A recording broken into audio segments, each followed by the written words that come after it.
My parents stole my inheritance to fund my sister's weddings, so I bought my own home and left them, begging for forgiveness. I'm a 27-year-old guy, and for most of my life, I've been the one my family leans on until they stabbed me in the back. I work full-time as a systems technician. Nothing glamorous, but stable. I've always lived frugally home-cooked meals, no vacations, wearing out shoes until they practically disintegrated so I could help my parents with bills. I never saw it as a burden, just something you do when you're part of a family that's trying to stay afloat.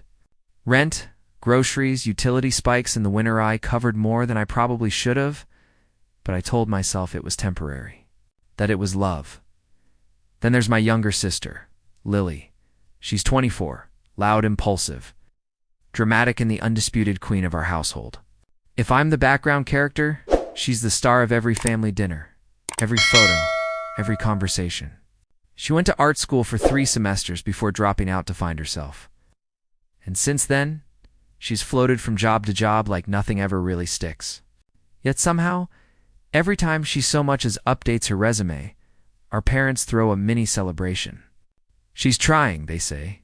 You should be more supportive of your sister. Meanwhile, I've never once heard thank you for covering the mortgage for 3 straight months when Dad's hours got cut, or for fixing the leaking roof when Mom couldn't stop crying about the cost. They treat my reliability like an appliance expected to work, quietly, without complaint. Still, I stayed. Because family's family, right? You take care of them. Even when it hurts, the only thing that kept me sane was the savings account my grandfather left me in his will. He and I were closer than I ever was with my own parents, honestly. Every few weeks, I'd quietly deposit whatever I could. I wasn't sure what I was saving for. Maybe just a life that felt like mine, and maybe deep down, I knew I'd need a way out eventually. It all really started when Lily got engaged. You'd think someone had announced the second coming. My mom was crying tears of joy. Dad opened a bottle of champagne we'd been saving for something special. And the next morning, our living room transformed into a full-blown wedding command center. Vision boards, Pinterest printouts. Fabric swatches. It was like Lily had finally found her purpose. And we were all supposed to orbit around her dream day. I tried to be happy for her, I really did. But I couldn't ignore how fast things escalated. Venue options cost more than some people's annual salaries. And when I heard them discussing a $5,000 floral budget, my stomach turned. I gently mentioned one night while drying dishes, of course, that maybe we should think about setting a reasonable budget.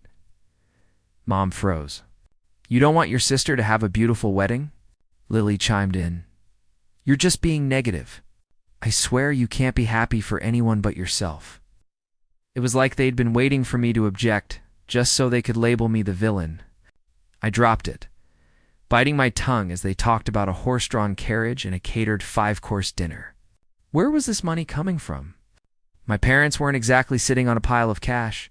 A few days later, I noticed Dad rifling through the old file cabinet where important documents were kept, bank statements, insurance papers, legal stuff.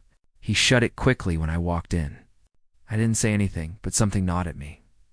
Then, casually over dinner, they said, you'll help with some of the wedding costs, right? Just a few thousand we know you've been saving. Mom didn't even ask. She said it like it was already decided. I looked at them, stunned. And for the first time in a long while, I felt like a stranger in my own home.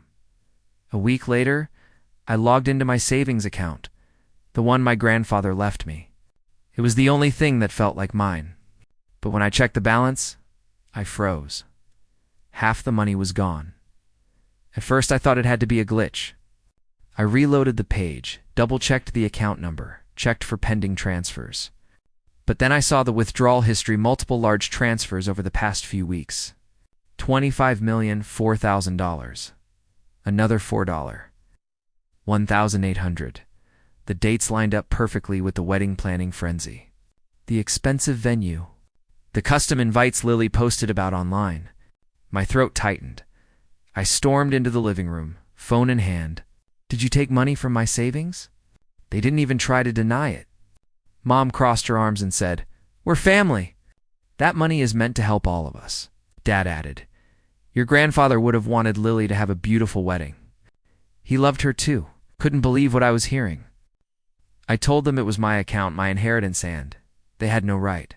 But they looked at me like I was being selfish, like I had betrayed them by caring. Lily walked in during the argument and had the audacity to roll her eyes. God, it's not like you were using it. I think something in me broke in that moment. The people I'd spent my life supporting had stolen from me without a second thought. No apology. No remorse. Just entitlement. I didn't scream. I didn't cry. I just turned around, walked into my room, and locked the door. That night, I sat in the dark, staring at the ceiling, replaying every sacrifice I'd made for them. And for the first time in years, I started to think maybe I don't owe them anything anymore after that night. Something shifted in the house. They didn't apologize. They didn't even bring it up again. Instead, they acted like I had caused the problem, like my reaction was the real betrayal. I started hearing whispers when I passed by the living room. Doors shut just as I approached.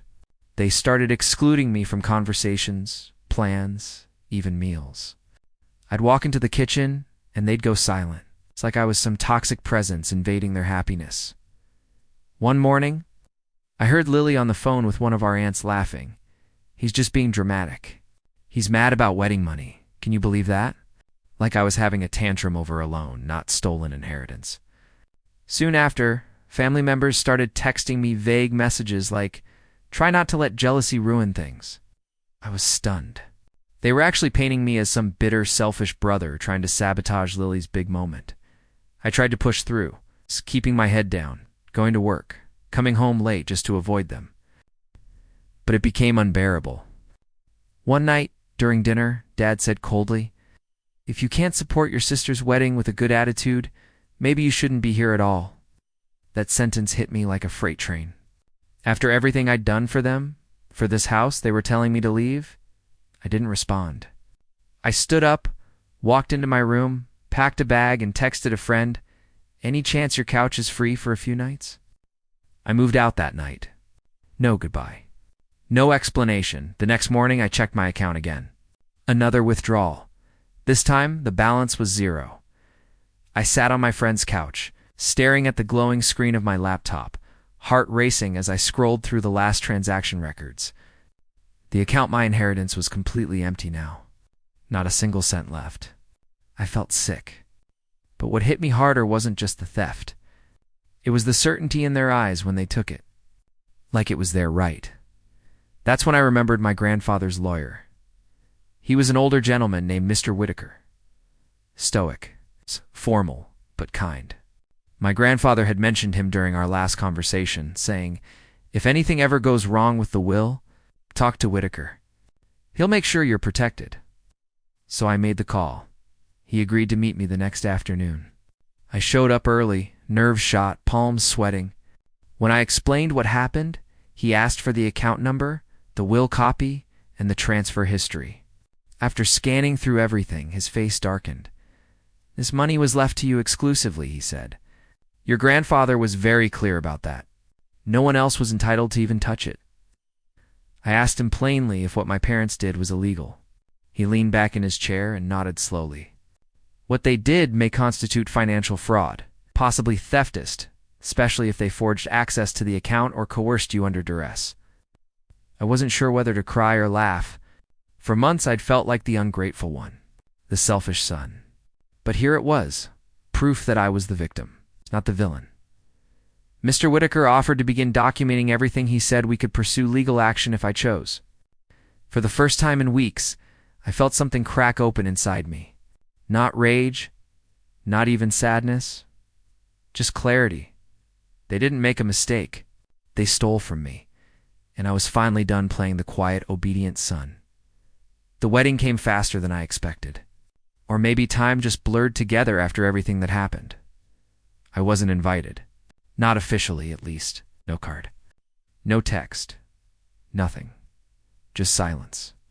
I only found out the date because a cousin mentioned it offhandedly in a group chat I was still part of, probably by accident. I didn't respond. I just stared at the message until my vision went fuzzy. That morning, I woke up alone in my friend's apartment. He'd left early for work. I sat on the edge of the couch, holding a cold cup of instant coffee, scrolling through social media like a masochist. There they were photos. My sister in a designer gown, my mom beaming, my dad in a rented tux, raising a glass. Laughter. Lights. Family. My family. And not a single one of them even remembered I existed.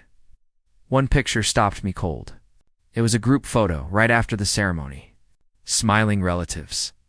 Lily and her new husband in the center, my parents flanking them. In the corner of the frame, where I should have been, stood a guy I didn't recognize. He wore my grandfather's cufflinks. I stared at that photo for a long time, longer than I should have. And then I cried. Not because I wasn't there, not because they didn't want me there, but because I finally understood that. I never mattered to them the way I thought I did. That night was the lowest I've ever felt. I sat in the dark, barely breathing, wondering if I'd ever feel like I belonged anywhere. If I'd ever have a real family, or if all I'd ever be was the forgotten one who quietly gave and gave until there was nothing left to take. And yet, something inside me refused to stay broken. I wouldn't stay at the bottom. Not for them. Not anymore, in the days after the wedding. I felt hollow, like someone had scooped out everything inside me and left just enough to keep breathing. But strangely, in that emptiness, there was also space. Space I had never allowed myself to have. Space to ask, what now? Who am I without them? The first thing I did was pick up every extra shift I could at work. My manager didn't ask questions. She just nodded when I said I needed the hours. I buried myself in tasks, fixing servers, troubleshooting networks, anything to keep my hands busy while my mind slowly reorganized itself. Every paycheck, no matter how small, felt like reclaiming a piece of myself they had tried to take. I opened a new bank account at a different branch, one with tighter security and two-factor authentication.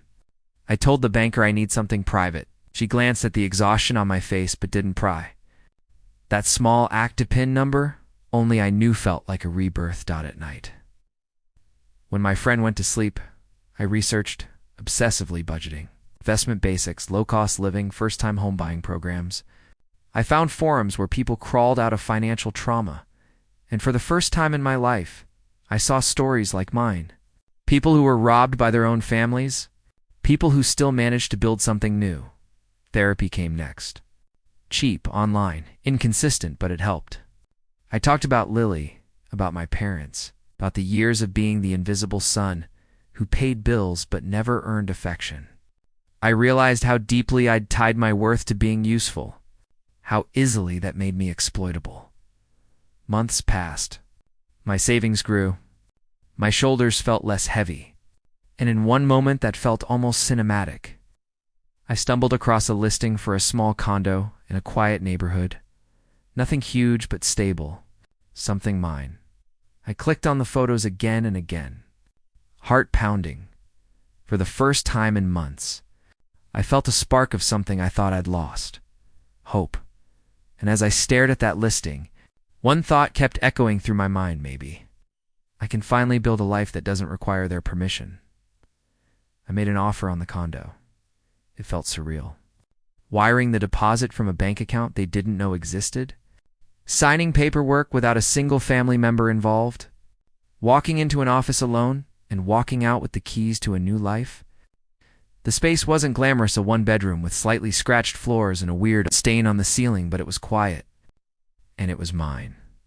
The real estate agent, middle-aged woman with tired eyes and a kind smile, casually mentioned during the closing process that the unit had been foreclosed on by a distant family trust. Something about the name struck me, so I asked to see the previous owner's info. It turned out to be a cousin of ours, someone who once told me at a family gathering that I'd never make it out on my own. I laughed. The irony was too sharp to ignore.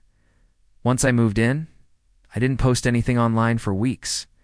I needed time to breathe, to furnish the place with mismatched secondhand finds and build routines that didn't involve walking on eggshells. But then one evening, I snapped a photo of my new living room, sunlight pouring through clean windows. a mug of coffee on the table, and the caption, "Peace costs less than family loyalty." That post? It spread fast. Likes, comments, cousins, reaching out with confusion, and then the message came from Lily. "Wait, how did you afford your own place?" I stared at it for a long time, and then I replied, "I didn't steal from anyone to get it." No pleasantries, just truth. They had always assumed I'd be the one left behind, but now, the first time, they were watching me move forward without them, without help, and without shame. And from what I could tell, it terrified them. It didn't take long for the knock to come. 2 days after that message to Lily, I heard it 3 sharp raps on the door of my condo. I peeked through the peephole, and my stomach turned. It was my parents, standing there like strangers, holding a box of pastries and forced smiles. I didn't want to open it, but part of me needed to hear what excuse they'd come up with now. I cracked the door open. My mother's voice was syrupy sweet. "We just wanted to check on you. Maybe talk?" My father held out the box like a peace offering. "We thought you might be hungry." Hungry? After stealing my inheritance and turning me into a pariah? Still, I stepped aside and let them in. Old habits die hard. They looked around the condo like tourists in a foreign country. Mom touched a picture frame. Dad nodded slowly like he was trying to be impressed. Then came the expected pivot talk of family, of healing, of misunderstandings. My mom sniffled a little. "We just got carried away. It was Lily's big day, and we thought you'd understand." Understand? That they drained my account without permission? That they painted me as the jealous villain to everyone we knew? I waited in silence until they stopped their performance. Then I looked them both in the eyes and said, "You didn't forget me. You erased me." "On purpose?" They blinked. "We didn't mean to hurt you," Dad mumbled, "but you did. And you only care now because I walked away. You can't control me anymore." They sat in stunned silence. My mother opened her mouth again, but I stood up. "You should go," I said quietly. For the first time in my life, I didn't flinch as they left. No apology, no closure, but the silence they left behind. It felt like freedom. The silence after they left wasn't just peaceful, it was powerful. For the first time in my life, I wasn't holding my breath, waiting for the next insult disguised as advice, or for the guilt trips woven into every "I love you." I walked through my little condo, barefoot on the creaky wood floors, and felt more at home than I ever did in that house I grew up in.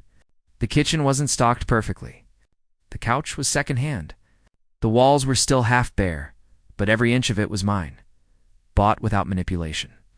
Built without betrayal. There was a small box I'd kept tucked away in my closet, one I hadn't touched since I moved out. Inside were old letters from my grandfather, a pocket knife he gave me when I was 12, and a copy of his will. I sat on the floor and read through it again, carefully this time. "To my grandson, who understands what it means to earn things the hard way, I trust you'll build something better." His handwriting was shaky, but his intent was crystal clear. He saw me when nobody else did. I framed that page of the will and hung it above my desk. Not as a trophy, but as a reminder that someone once believed in me without conditions, that I wasn't crazy for wanting more than scraps of love from people who only valued what I could give them. Later that night, I wrote a letter not to send, but to let go. I forgave them, not because they asked, but because I needed to free myself from carrying the weight of their choices. Then I burned it in a small dish by the window. The smoke curled upward into the night. For the first time in a long time, I exhaled without pain. Months passed. I built routines, made new friends at work. Even joined a local hiking groups, small things that slowly filled the hollow parts of my life. I didn't block my parents, but I didn't reach out either. The occasional message came through short, hollow attempts, like "hope you're doing well," or "let's talk soon." I never responded. Then one day, a knock at the door. Again, I expected silence when I looked through the peephole. Instead, I saw my father holding a folded envelope and my mother. red-eyed and clutching a single photo, one of me and Grandpa fishing when I was 10. Against every instinct in me, I opened the door. They didn't ask to come in this time. My father cleared his throat and handed me the envelope. We read the will again. We understand now. Inside was a notarized letter, an apology, signed by both of them, a formal acknowledgement that the money wasn't theirs to take, that they'd violated the terms of the will, that they'd broken trust beyond repair. My mother's voice shook. We know we can't fix it. We just wanted you to know we're sorry, and Lily, she hadn't spoken to them in weeks. Her marriage had crumbled, and she'd moved back and blaming them for making her believe life came easy. My parents looked tired. Smaller. Somehow, I nodded slowly. I appreciate the letter, I said, and I meant it. But something inside me had changed. I found peace now. I'm not coming back. They both nodded, lips trembling, but said nothing more. I closed the door gently behind them. No slamming. No screaming, just a quiet goodbye to people who taught me how to survive, but never how to love. And for once, I didn't feel like the broken one. I felt whole. Because this time, I chose myself. I don't think healing ever feels like a grand finale. It's quieter than people imagine. It's in the mornings when I wake up and no longer feel dread in my chest. It's in learning how to spend money without guilt, how to decorate a space without someone mocking my choices. It's in making dinner just for me, sitting at a table where no one demands a piece of my peace. I stopped checking their social media. I stopped waiting for updates about Lily or family drama. For the first time, their lives weren't my burden to carry. Instead, I started living mine. I saved more, traveled a little, met someone who didn't ask me to prove my worth, who didn't flinch when I shared the truth about my past. We sat under a cheap umbrella on a rainy morning, sipping coffee, and I remember thinking, this is the kind of love my family never taught me was possible. On the anniversary of my grandfather's death, I visited his grave. I brought a single candle and sat cross-legged on the grass. I told him everything. About the theft, the lies, the house I bought, the strength I didn't know I had. I said, you were the only one who ever saw me. I hope I made you proud. The wind picked up. I swear I felt him in that moment. When I got home that night, I looked at the framed will above my desk. I whispered, thank you. Then I turned out the light. Because the truth is, family isn't blood. It's who sees you, respects you, chooses you. They lost a son the moment they treated me like a wallet instead of a person. And I found a man the day I walked away, and I never looked back.